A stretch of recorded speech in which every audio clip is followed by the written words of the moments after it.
Tuanze sehemu ya pili. Mvulana aligundua kuwa kulikuwa na hazina iliyofichwa ndani ya jiwe lililokuwa chini ya mguu wa baba yake. Lakini wakati huo baba yake alikuwa juu ya paa la nyumba akiwa amekata tamaa kwa sababu ya madeni mengi aliyokuwa nayo.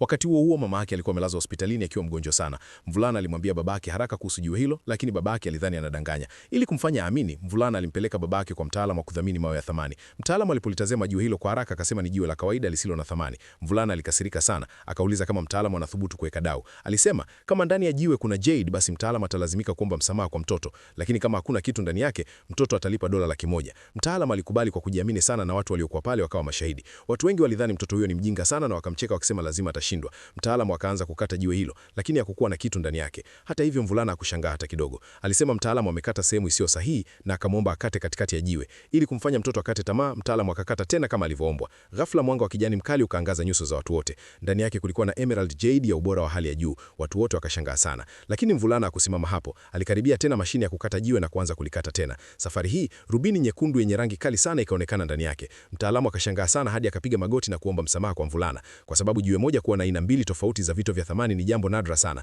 Wakati huo tajiri mmoja aliyekuwa pale alitoa ofa ya $2 milioni kununua jiwe hilo. Mvulana alikubali mara moja. Kisha yeye na baba yake wakaenda kulipia gharama za operation ya mama yake hospitalini. Lakini walipofika hospitalini wakamkuta bibi mkali akimfukuza mama yao kutoka chumbani kwa sababu hawakulipa gharama za matibabu. Baba alipofika alichukua pesa na kuzitupa usoni mwa yule bibi. Baada ya hapo wakarudi kwenye chumba cha hospitali. Lakini mvulana akagundua jambo la kushangaza. Mama yake hakuwa na saratani, alikuwa na uvimbe wa kawaida tu. Kwa hasira, mvulana akaenda kumtafuta daktari. Daktari aliposikia hilo akaanza uchunguzi mara moja. Ilibainika kuwa muuguzi alikuwa amebadilisha taarifa za ugonjwa ili hospitali ipate faida kubwa kutokana na gharama za operation. Baada ya ukweli kugundulika, muuguzi huyo akapiga magoti na kuomba msamaha, lakini hakuna mtu aliyekuwa tayari kumsamehe. Wakati huo yule tajiri aliyenunua jiwe aliwapigia simu na kumsaidia mvulana kuhudhuria mnada wa vitu vya kale. Mvulana akagundua kuwa hiyo ilikuwa fursa kubwa. Safari hii aliamua ataifanya familia yake kuwa mamilionea. Kama unataka sehemu inayofuata ya story, andika next.